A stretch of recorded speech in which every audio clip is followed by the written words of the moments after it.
खुशियों की है जुबां, चल दे तू चल दे कारवां, वो है जहां,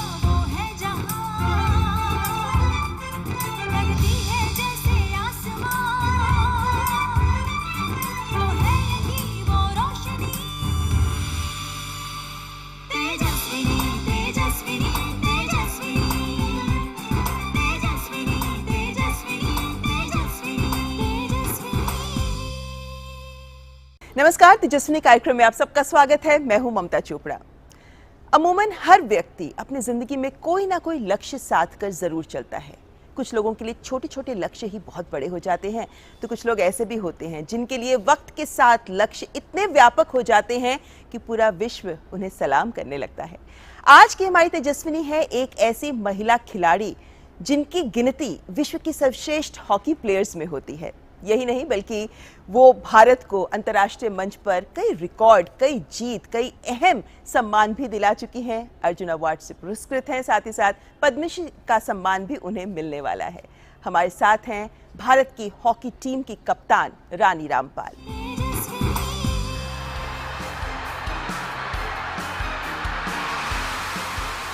देश में महिला हॉकी को अहम मुकाम तक पहुंचाने वालों की फहरिस्त में अहम नाम है रानी का, जिन्होंने 6 साल की उम्र में जब हॉकी स्टिक संभाली तो फिर पीछे मुड़कर नहीं देखा। 13.5 साल की उम्र में ही सीनियर हॉकी नेशनल टीम का हिस्सा बनने के बाद रानी ने विभिन्न मंचों पर हर बार अपने हॉकी के खेल से सबको प्रभावित किया। विश्व कप में best young player of the tournament, junior विश्व कप में best player of the tournament जैसे कई खिताब अपने नाम करने वाली रानी के नेतृत्व में हॉकी टीम ने टोक्यो ओलंपिक के लिए क्वालिफाई करने में भी सफलता पाई। अर्जुन पुरस्कार से पुरस्कृत रानी के लिए बतौर खिलाड़ी खास मौका था जब 2019 के लिए उन्हें world games athlete of the year के लिए चुना गया। वो पहली हॉकी प्लेयर और पहली भारतीय हैं जिन्हें ये सम्मान मिला है। विश्व की सर्वश्रेष्ठ महिला हॉकी खिलाड़ियों में शुमार रानी को हॉकी की सुपरस्टार, हॉकी की रानी कहा जाता है। उनके योगदान को देखते हुए ही अब रानी को मिल रहा है पद्मश्री का सम्मान। देश की महिला हॉकी को विश्व में अहम स्थान दिलाने में अभूतपूर्व योगदान देने वाली राष्ट्रीय महिला हॉकी टीम की कप्तान रानी ही है हमारी आज की तेजस्विनी। तो आइए करते हैं मुलाकात रानी रामपाल से। रानी, बहुत बहुत स्वागत है आपका तेजस्विनी में। Thank you so much. इस कार्यक्रम की शुरुआत ढेरों बधाइयों के साथ करना चाहेंगे क्योंकि पद्मश्री की घोषणा हुई है, आपको पद्मश्री मिलने वाला है। ये बताइए कि जब ये घोषणा हुई कि रानी रामपाल को भी पद्मश्री दिया जाएगा, आपकी पहली प्रतिक्रिया क्या थी? जब मुझे एक्चुअली मैं न्यूजीलैंड में थी जब ये अवार्ड अनाउंस हुआ था 26 जैन को, एंड सो टाइम डिफरेंस बहुत ज़्यादा था न्यूजीलैंड एंड इंडिया का। एंड जब ये अनाउंस हुआ था तो वहाँ पे रात हो रही थी उस टाइम पे, एंड मैं तो सो रही थी उस टाइम पे। मुझे कोई आइडिया भी नहीं था कि कुछ ऐसा अनाउंस हुआ है। एंड मेरा फ़ोन भी मैं स्विच ऑफ करके मतलब सोती हूँ कि डिस्टर्बेंस ना हो कोई। लेकिन सुबह जब मैं उठी तो शायद एक बार मुझे लगा कि शायद मुझे रिपब्लिक डे के मैसेज आए हैं, सब इतने सारे इनबॉक्स में कॉन्ग्रेचुलेशन के मैसेज। एंड देन मैंने मैसेज ओपन करके देखे कि मुझे पद्मश्री मिल रहा है। देन आई एम लाइक कि मैंने अपने आप को पिंच किया कि सच में मुझे मिल रहा है क्या। एंड मेरे लिए सुबह इससे अच्छी बात क्या हो सकती है कि आप सुबह उठो और उठते ही आपको एक न्यूज़ मिल जाए कि आपको पद्मश्री मिल रहा है। And so I would like to thank government of India and specially हमारे जो स्पोर्ट्स मिनिस्टर है किरण रिजिजू सर का, कि उन्होंने मेरे इतने साल की मेरी मेहनत को है जो वो रिकॉग्नाइज़ किया है। एंड सो ये अवार्ड हमारी वुमेन हॉकी को जाता है। एंड वुमेन हॉकी के साथ साथ हॉकी को भी आपने विश्व स्तर पर सम्मान इन मायनों में दिलाया, जिसकी बधाई भी बनती है कि आपको world athlete of the year का भी खिताब मिल रहा है। ये खिताब 2019 के लिए आपको मिला है और ये एक बहुत बड़ी उपलब्धि है क्योंकि 25 खेलों से 25 खेल स्पर्धाओं में से लोगों ने वोटिंग करके आपको चुना है। ये विश्व भर से क्या खास मायने रखता है ये खिताब आपके लिए, क्योंकि खिताब तो आपको बहुत सारे मिले? यस, बहुत स्पेशल है ये world games athlete of the year जो मिला, because I am the first hockey players in the world की जिसको ये अवार्ड मिला है। एंड मेरे लिए ये भी बहुत खुशी की बात है कि मैं उन 25 प्लेयर्स में आई। डिफरेंट डिफरेंट स्पोर्ट्स से जो प्लेयर्स थे उसमें डिफरेंट डिफरेंट कंट्री से थे।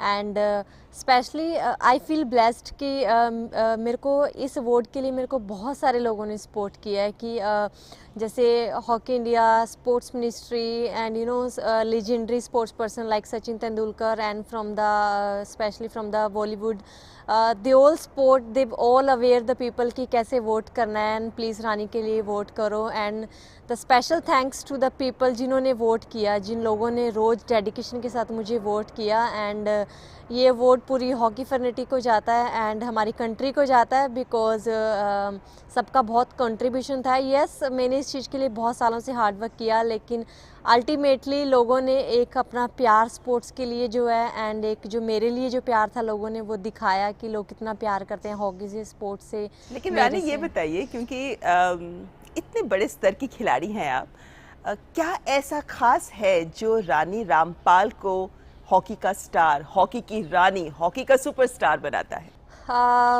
Hockey is my life actually, if I can say. Hockey के कारण मेरी लाइफ बहुत चेंज हुई है एंड मैं एक बहुत गरीब परिवार से बिलोंग करती थी, लेकिन आज हॉकी के कारण मतलब मेरी फैमिली अच्छे से रहती है, मैं अच्छे से रहती हूँ। सो इसलिए मैं अपना पास्ट कभी नहीं भूलती एंड जब भी मैं फील्ड पे उतरती हूँ तो मैं हमेशा वो दिन ज़रूर याद रखती हूँ जब मैंने हॉकी शुरू किया था और क्यों शुरू किया था। एंड दैट डे मुझे ऑलवेज यू नो मोटिवेट करता है कि मुझे और कुछ अच्छा करना है कंट्री के लिए, और अच्छा करना है कंट्री के लिए। बहुत बड़ी बात है, आप अपनी जड़ों से हमेशा जुड़ी हुई हैं और उस दौर को नहीं भूलती हैं जो दौर संघर्ष का था। और यहाँ से मुझे याद आता है जब वर्ल्ड जूनियर कप के बारे में हुआ था कि आपको मेडल मिला था। 38 साल के बाद भारत की टीम को वर्ल्ड कप के स्तर पर मेडल मिला था और उसका श्रेय दिया गया था आपको और आपकी एक और सहयोगी को। और उस वक्त एक हेडलाइन बनी थी, मुफलिसी ने सिखाई हॉकी की जादूगरी। रानी, आपने अभी बात की जीवन की मुश्किलों की, ये मुफलिसी का दौर क्या था, कैसा था आपका संघर्ष उस वक्त का, कैसे थे हालात? काफ़ी स्ट्रगलिंग जर्नी थी मेरी। जैसे मैंने 7 साल की उम्र में हॉकी खेलना शुरू किया था और हरियाणा स्टेट में शुरू किया था जहाँ पे आज से 20 साल पहले लड़कियों को घर से बाहर नहीं निकलने दिया जाता था एंड स्पोर्ट्स कराना बहुत ही डिफ़िकल्ट चीज़ थी वहाँ पे 20 साल पहले देखा जाए। आज का सिनेरियो बहुत चेंज हो चुका है बिकॉज अभी सबको पता है कि स्पोर्ट्स में यू नो प्लेस अच्छा कर रहे हैं, वुमेंस अच्छा कर रही हैं, सो सब पेरेंट्स देख देख के अपने बच्चों को डालते हैं स्पोर्ट्स में। लेकिन आज से 20 साल पहले बहुत मुश्किल था। एक सबसे बड़ा वो चैलेंज था। दूसरा मेरी फैमिली मेरे लिए एक बहुत बड़ा चैलेंज थी कि मैं एक बहुत गरीब परिवार से बिलोंग करती थी जहाँ पे आपको सपोर्ट करने के लिए यू नो सफिशेंट वो नहीं था जो आपको चाहिए था। मेरे पेरेंट्स जो मेरे फादर हैं वो कार्ट पुलर थे एंड सो हम 3 ब्रदर सिस्टर थे जो तीनों पढ़ते थे एंड उनके लिए अफोर्डेबल नहीं था कि वो मुझे हॉकी खिलाएं। लेकिन जैसे मेरे जो कोच हैं द्रोणाचार्य, वोडी, बलदेव सिंह एंड उनके साथ जो भी उस टाइम सीनियर प्लेयर्स थे जो उस टाइम कंट्री को रिप्रेजेंट करते थे, उन्होंने मुझे बहुत सपोर्ट किया मेरी जर्नी में कि मैं कंटिन्यूसली यू नो कि मेरा जो ड्रीम है मैं उसको यू नो चेज़ कर सकूं। एंड लाइक फाइनेंशियली उन्होंने काफ़ी मुझे हेल्प करते थे, या इक्विपमेंट से लेके कि मुझे शूज़ देना, हॉकी स्टिक्स देना। And then they believe in me कि मैं कुछ कर सकती हूँ लाइफ में अच्छा ना। मेरे कोच मेरे में बिलीव करते थे and then I also think कि अगर मुझे अपनी फैमिली का सिनेरियो चेंज करना है देन मुझे हार्ड वर्क करना पड़ेगा। एंड आई फील लाइक कि अगर मेरे पापा इतना हार्ड वर्क कर सकते हैं उस एज में तो मैं इतनी यंग एज में क्यों नहीं कर सकती। रानी, आपने कई बार बातचीत में अपने परिवार की बात की है। जब आपने हॉकी खेलना शुरू किया उस वक्त क्या सपना था, क्या हासिल करने की चाहत थी? कई लोग नौकरी की बात करते हैं, कई लोग कुछ अलग सपने लेकर चलते हैं, आपका क्या सपना था? मैं जैसे एक बहुत गरीब परिवार से बिलोंग करती थी एंड हम एक कच्चे घर में रहते थे एंड जब बारिश आती थी तो काफ़ी पानी आ जाता था हमारे घर में। सो हमें बहुत बैड फील होता था कि हम प्रेयर करते थे उस टाइम भगवान से कि बारिश ना आए, अदरवाइज़ यू नो हमारे घर में पानी आ जाएगा। देन उस टाइम मैंने सिर्फ एक ही चीज़ सोच के हॉकी खेलना शुरू किया था कि मुझे भी लाइफ में कुछ अच्छा करना है, मुझे भी एक दिन प्लेयर बनना है एंड ताकि मैं एक अच्छा घर बना सकूं एंड अपनी फैमिली को दे सकूं। एंड एक मेरा अल्टीमेट ड्रीम वही था। लेकिन जैसे जैसे धीरे धीरे आप बड़े होते हो, आप बाकी प्लेयर्स को देखते हो, आपको समझ आने लगती है कि आप कंट्री के लिए भी खेल सकते हो, आपको जॉब में मिल सकती है। एंड जब मैंने शुरू किया था तो उस टाइम 9 प्लेयर्स हमारी एकेडमी से जो हैं शाहबाद मारकंडा से, वो इंडियन टीम को रिप्रेजेंट करते थे एंड तब मुझे भी लगा कि मुझे भी इनके जैसा बनना है और मुझे भी एक दिन कंट्री के लिए खेलना है। सपने और बड़े होते गए उसके बाद। Yes. अच्छा रानी, आपने जैसे बहुत छोटी उम्र से खेलना शुरू कर दिया, लगभग 13.5 साल की उम्र थी जब आपने सीनियर टीम में, नेशनल टीम का आप हिस्सा बन गई थी, तो बहुत छोटी थी आप, सब आपको बच्चा बच्चे से ट्रीट करते थे क्या? यस, मैं बहुत छोटी थी उस टाइम टीम में, एंड आई थिंक बाकी जो सब प्लेयर थे उन सब प्लेयरों का ऑलमोस्ट कैरियर का एंड था वो, क्योंकि ऑलरेडी वो 11-12 साल इंडिया के लिए सब खेल चुके थे। एंड सो मेरे लिए एक अच्छा प्लेटफॉर्म भी था कि मुझे इतने अच्छे सीनियर प्लेयर्स के साथ खेलने को मौका मिला, लेकिन इतनी यंग एज में खेलना आपको कहीं ना कहीं एक नर्वसनेस भी रहती है कि आपको यंग एज में चांस मिला तो आपको परफॉर्म भी करना है। लेकिन हमारे उस टाइम पे जो नेशनल टीम के कोच थे मिस्टर MK कौशिक, उन्होंने मुझे नेशनल गेम्स में देखा था खेलते हुए, एंड उन्होंने मुझे सीनियर कैंप के लिए सिलेक्ट किया था। एंड देन एक दिन उन्होंने मेरे से पूछा था कि आप क्या सोचते हो, आप टीम में आ सकते हो कि नहीं। मैंने बोला मैं नहीं आ सकती, तो एंड ही इज़ लाइक कि क्यों नहीं आ सकते। मैंने बोला अभी बहुत सारे सीनियर प्लेयर्स खेलते हैं, सो मेरा भी चांस आ ही नहीं सकता। तो वो बोले ऐसा नहीं है, आप अगर डेली अच्छा खेलोगे, डेली परफॉर्म करोगे, मैं आपको पक्का टीम में रखूँगा। एंड देन मैं एवरी डे मुझे ये था कि मुझे अच्छा खेलना है, एंड उन्होंने मुझे पहली बार सिलेक्ट किया इंडियन टीम के लिए 2008 में। And so that was biggest thing कि, और वहाँ से जो सफ़र शुरू हुआ फिर आपने वापस मुड़कर नहीं देखा। वर्ल्ड कप में आप best young player of the tournament बनी, जूनियर वर्ल्ड कप में आप best player of the tournament बनी, और ऐसे कई बार आप बेस्ट प्लेयर बन चुकी हैं। रानी, क्या सीक्रेट है इसके पीछे? हार्ड वर्क, आपकी डेडिकेशन एंड आपकी रिस्पॉन्सिबिलिटी। आपको हमेशा, जैसे मेरे केस में है कि बचपन से मैं एक रिस्पॉन्सिबल प्लेयर हूँ कि मुझे पता है मेरी रिस्पॉन्सिबिलिटी क्या है, टीम के प्रति क्या है, मेरी कंट्री के प्रति क्या है, मेरी फैमिली के प्रति क्या है।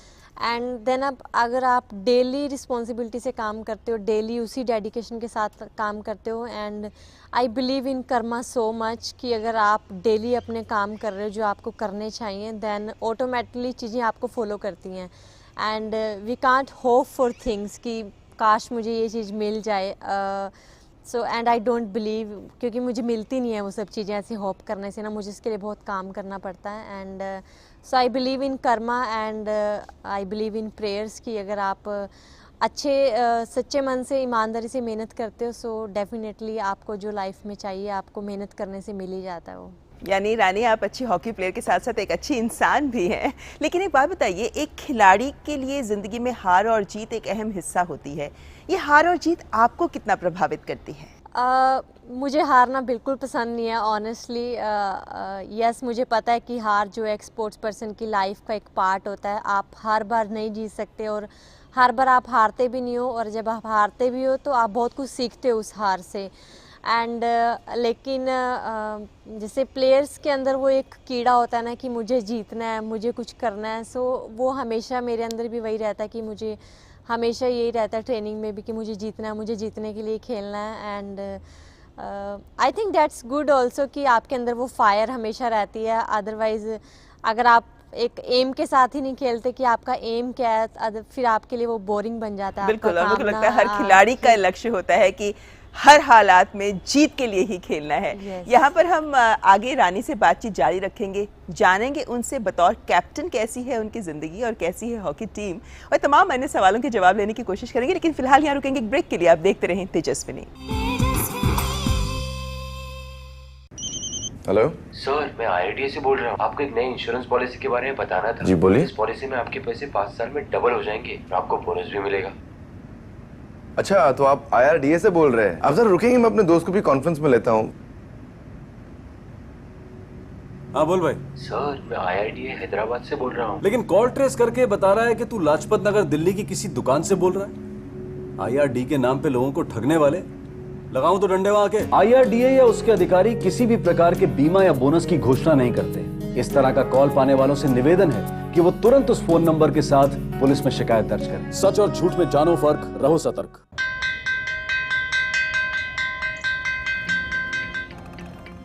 पहला अक्षर अ रट लो तो व से एक विद्वान होगा। पक्की होगी बुनियादें तो ह से हिंदुस्तान होगा। पहले करो शुरुआत करो, करो तो पक्की बात करो। वंडर सीमेंट, एक परफेक्ट शुरुआत। अरे क्या हुआ मुन्ना? तुझे अदरक और चटवाता देखिए हूँ। इसकी सांसें तेज चल रही है, घरेलू इलाज नहीं, तुरंत डॉक्टर के पास ले जाना होगा। तुम तो यूं ही घबरा जाती हो। अच्छा मेरी एग्जाम कब है? एग्जाम? हाँ, और हम दोनों का टीकाकरण कार्ड कहाँ है? बेटा ये सब माँ को पता होगा ना। पापा जब सब माँ को पता है तो आप उनकी बात मानो ना। और स्कूल में भी बताया है कि सांस का तेज चलना निमोनिया हो सकता है। मान गए माँ की नजर को। चलो अस्पताल चलते हैं। इसे निमोनिया हुआ है। सही समय पर इसे यहाँ लाकर आपने बड़ी परेशानी होने से बचा लिया। अगर खांसी और जुकाम के साथ तेज सांस या पसली चलने लगे तो ये निमोनिया के लक्षण हैं। ऐसे में घरेलू इलाज नहीं, तुरंत अपने नजदीकी स्वास्थ्य केंद्र जाएं। सांस निमोनिया नहीं तो बचपन सही। ब्रेक के बाद आपका स्वागत है। आप देख रहे हैं तेजस्विनी, जिसमें आज हमारे साथ हैं भारतीय हॉकी टीम की कप्तान, अर्जुन अवार्डी और पद्मश्री से सम्मानित होने वाली रानी। रानी, आप अभी बात कर रहे थे अपने मैचेस के बारे में, हम हार जीत की बात कर रहे थे। कौन सी ऐसा कोई मैच है जो आपके लिए यादगार मैच है, यानी उसे याद करके आपके रोंगटे खड़े हो जाते हो? बोथ क्वालिफायर्स की, जैसे जो 2015 का जो क्वालिफायर्स था, ओलंपिक क्वालिफायर्स था, जो हमने हिस्ट्री में फर्स्ट टाइम ओलंपिक्स के लिए क्वालिफाई किया था वुमेंस हॉकी ने। एंड अभी रिसेंटली जो 2019 में जो ओलंपिक क्वालिफायर हुआ भुवनेश्वर में, मैं जब भी दोनों मैचेस के बारे में सोचती हूँ तो ऑलवेज की आई गेट गूज बम्स की हमने ओलंपिक्स के लिए क्वालिफाई किया। वो तो बहुत रोमांचक मैच था अमेरिका के साथ जो हुआ था। आप ही का एक गोल था जिससे हम क्वालिफाई कर पाए। यस बिल्कुल, स्पेशली जब आप होम क्राउड के सामने खेलते हो एंड आपके लिए वो लाइफ टाइम में एक मेमोरी होती है कि आप अपने होम क्राउड के सामने खेल रहे हो, इतने लोग आपको सपोर्ट करने के लिए आए हैं। And specially city like Bhubaneswar जहाँ पे लोग क्रेज़ी हैं हॉकी के लिए कि नो मैटर बारिश हो ठंड गर्मी, उनको आना ही है मैच देखने के लिए। यस, वो दो मैचेस हैं कि जो मुझे हमेशा लाइफ में याद रहेंगे। अच्छा, आप अब कप्तान हैं, टीम की कप्तान हैं। टीम की कप्तान होने के नाते ड्रेसिंग रूम का माहौल बनाए रखना, पॉजिटिव रखना, सबको उत्साहवर्धन करना, ये कितना चैलेंजिंग होता है? काफ़ी चैलेंजिंग होता है और आपके ऊपर एक एड ऑन रिस्पॉन्सिबिलिटी भी होती है टीम की, बिकॉज टीम में डिफरेंट टाइप के प्लेयर्स होते हैं, लाइक कुछ यंगस्टर्स होते हैं एंड कुछ आपके साथ सीनियर प्लेयर्स होते हैं, और सबको साथ में रखना because we represent the Indian flag, that's all matter. हमें हमारे लिए वही मैटर करता है। एंड कुछ प्लेयर्स होते हैं जो काफ़ी शांत स्वभाव के होते हैं, कुछ होते हैं काफ़ी थोड़ा अग्रेसिवली होते हैं। सो सबको एक उस रूफ के अंदर रखना थोड़ा डिफ़िकल्ट होता है। लेकिन हाँ, प्लेयर्स हमारे काफ़ी सपोर्टिव हैं। जो मेरे साथ के प्लेयर्स हैं, स्पेशली सीनियर प्लेयर्स, वो टीम को साथ में रखते हैं कि उनको बार बार वो चीज़ें रिमाइंड कराना कि हम यहाँ पे क्यों हैं या हम किस चीज़ को रिप्रेजेंट कर रहे हैं। हम इंडिविजुअली अपने आप को रिप्रेजेंट नहीं कर रहे, लेकिन हम कंट्री को रिप्रेजेंट कर रहे हैं एंड हमें उस तरीके से काम करना है कि हमारी हम कंट्री को हमारे ऊपर प्राउड हो। अभी आपने ओलंपिक क्वालिफायर्स की बात की, अब तो लगभग 5 महीने रह गए हैं ओलंपिक्स के लिए, तो कैसी है तैयारी और क्या उम्मीद है? तैयारी काफ़ी अच्छी है हमारी कि अभी जैसे हम न्यूजीलैंड से खेल के आए हैं, न्यूजीलैंड में हम न्यूजीलैंड एंड ग्रेट ब्रिटेन के साथ खेले हैं और टीम ने काफ़ी अच्छा परफॉर्म किया वहाँ पे, स्पेशली दोनों हायर रैंक टीम्स थी, दोनों को बीट किया एंड 2 मैच लूज़ भी किए हैं। सो काफ़ी कुछ पॉजिटिव हमने न्यूजीलैंड टूर से लिया एंड सो अभी टाइम काफ़ी कम है ओलंपिक्स के लिए एंड हमारी जो भी आगे ट्रेनिंग कैंप्स होंगे या मैचेस होंगे जिस भी टीम के साथ, हमें और फुली फोकस्ड के साथ उसके ऊपर काम करना है, खेलना है कि ताकि हम by the time of Olympics की वी कैन से कि हमने जो कुछ करना चाहिए था हमने सब कुछ किया है and now it's time to show. Okay Rani, आपके लिए कहा जाता है कि आप गेंद पे ज़बरदस्त नियंत्रण रखती हैं, आप हमला बहुत अच्छा करती हैं, बहुत तेज़ दौड़ती हैं, ऐसी कई बातें आपके लिए कही जाती हैं। आपके नज़रिए को अगर हम समझने की कोशिश करें तो एक अच्छा हॉकी प्लेयर होने के लिए क्या क्वालिटीज़ ज़रूरी हैं? एक अच्छा हॉकी प्लेयर होने के लिए आपके बेसिक अच्छे होने चाहिए and I know for some players it's like boring हो जाता है कि आप डेली आप बेसिक्स पे कैसे काम कर सकते हो बिकॉज आप बचपन से वही चीज़ें ट्रेन कर रहे हो। लेकिन अगर आपके बेसिक अच्छे हैं देन यू कैन डू कि आपको जो भी करना चाहते हो आप वो कर सकते हो। अगर बेसिक अच्छे नहीं है देन आप स्ट्रगल करते हो हर चीज़ के लिए। एंड द सेकंड थिंग कि आपको इंजरी फ्री रहना चाहिए, बिकॉज आपकी रिकवरी बहुत मैटर करती है एक अच्छा हॉकी प्लेयर होने के लिए। जितना आप ट्रेनिंग करते हो उससे ज़्यादा आपके लिए न्यूट्रिशन आपका इंपॉर्टेंट है, रिकवरी आपकी इंपॉर्टेंट है। बिकॉज मैं 2 दिन हाई इंटेंसिटी ट्रेनिंग कर सकती हूँ, बट लेकिन मेरा न्यूट्रिशन अच्छा नहीं होगा देन मेरी रिकवरी अच्छी नहीं होगी, मैं नेक्स्ट डे मैं इतना इंटेंसिटी सेशन नहीं कर सकती। एंड एक अच्छा प्लेयर होने के लिए आप हमेशा आपको चीज़ें तब करनी चाहिए जब आपको कोई नहीं देख रहा होता, तब आप कैसे काम करते हो वो बहुत मैटर करता है। जब आपको सब देख रहे हैं ऑफ कोर्स आप बहुत अच्छा करने की कोशिश करते हो, लेकिन जब कोई नहीं देख रहा आपको तब आप कैसा सोच के काम करते हो कि आप किसके लिए काम कर रहे हो। दैट्स, मुझे लगता है आपने गुरु मंत्र दे दिया है अच्छा हॉकी खिलाड़ी बनने का। लेकिन आपने भी फिट रहने की बात की, और फिटनेस हमेशा हमने देखा है कि जो खिलाड़ी होते हैं उनके लिए एक बहुत बड़ा कंसर्न होता है। हर फिजिकल गेम में ये देखा है हमने। अब फिट इंडिया मूवमेंट भी शुरू हो चुका है। इस फिट इंडिया को लेकर भी आपके विचार जानना चाहेंगे, और फिटनेस को मेंटेन करके रखना, आप तो लगातार इतने सालों से फिट हैं, इसका भी क्या मंत्र? फर्स्ट ऑफ ऑल जो हमारा फिट इंडिया मूवमेंट शुरू हुआ है, I think it's a biggest step from the government कि एटलीस्ट हमारे लोगों को वो अवेयर कर रहे हैं कि हमारा फिटनेस जो है हमारी लाइफ का वो पार्ट है। एंड इट्स नॉट लाइक कि वो हमारा काम है हमें करना है, वो हमारा एक लाइफस्टाइल होना चाहिए फिटनेस। बिकॉज अगर हमारी हेल्थ अच्छी होगी तो हम सब कुछ कर सकते हैं लाइफ में। आप डेली लाइफ में लोग ऑफिस जाते हैं, काम करते हैं, अगर आप फिट होगे तो आप एक एनर्जी के साथ काम कर सकते हो। अदरवाइज़ यू फील, अगर आपकी फिटनेस अच्छी नहीं होती you feel very tired whole day ना, कि मैं बहुत टायर्ड हूँ, मेरे से काम नहीं हो रहा। सो ऐसा ही ये सबसे अच्छी बात है, एंड आई थिंक लोग उसको बहुत फॉलो भी कर रहे हैं। सो सबसे अच्छी बात है कि लोग फॉलो कर रहे हैं, एंड उसका रिजल्ट्स भी आई थिंक आने वाले कुछ सालों में लोगों को नज़र भी आएगा कि हमें फिटनेस कितना हमारी लाइफ का हिस्सा होना चाहिए। एंड स्पोर्ट्स पर्सन की लाइफ में फ़िटनेस एक बहुत इंपॉर्टेंट चीज़ होती है। Because if I can say for my self कि मेरी बॉडी मेरे लिए मेरी मनी है, कि अगर मेरी हेल्थ अच्छी होगी तो मैं हॉकी खेल सकती हूँ, एंड बिकॉज मैं हॉकी से प्यार करती हूँ। एंड अगर हेल्थ अच्छी नहीं होगी, मेरी फिटनेस अच्छी नहीं होगी, मैं हॉकी नहीं खेल सकती, देन यू आर लाइक कि आपको लाइफ बहुत बोरिंग लगनी शुरू हो जाती है, बहुत स्ट्रेस आना शुरू हो जाता है लाइफ में। आई एम नॉट सेइंग कि स्पोर्ट्स पर्सन को इंजरी नहीं होती, डेफिनेटली इंजरी स्पोर्ट्स का एक पार्ट होता है, लेकिन आप उसको कैसे ओवरकम करते हो, दैट्स अ चैलेंज। और उसके लिए मेंटल ट्रेनिंग भी बहुत ज़रूरी होती है। उसके लिए बहुत इंपॉर्टेंट होती है, बिकॉज प्लेयर्स के अंदर एक वो कीड़ा होता है कि वो रेस्ट नहीं करना चाहता। उसको 2 दिन फिजियो डॉक्टर बोलेगा कि आपको 1 वीक के लिए ऑफ करना है, and then he and she will be कि नहीं मुझे खेलना है, एंड बट उसको नहीं पता होता कि उसके लिए इम्पोर्टेंट है वो कि मुझे रिकवरी भी करना है। सो उसके लिए आपको मेंटली स्ट्रॉन्ग होना बहुत ज़रूरत है, बिकॉज बहुत सारे प्लेयर्स समटाइम्स इंजरी के कारण स्पोर्ट्स छोड़ना पड़ जाता है, एंड कुछ प्लेयर्स जो मेंटली काफ़ी टफ होते हैं वो इंजरी से ओवरकम करके दोबारा भी खेलना शुरू हो जाते हैं। बिल्कुल ठीक कह रहे हैं आप। रानी, आप अगर हम हरियाणा की बात करें तो जैसा आपने बताया था कि हरियाणा में पहले वक्त और था, और हम जानते हैं पिछले 5-6 सालों में बेटी बचाओ बेटी पढ़ाओ से एक तस्वीर बदल गई है।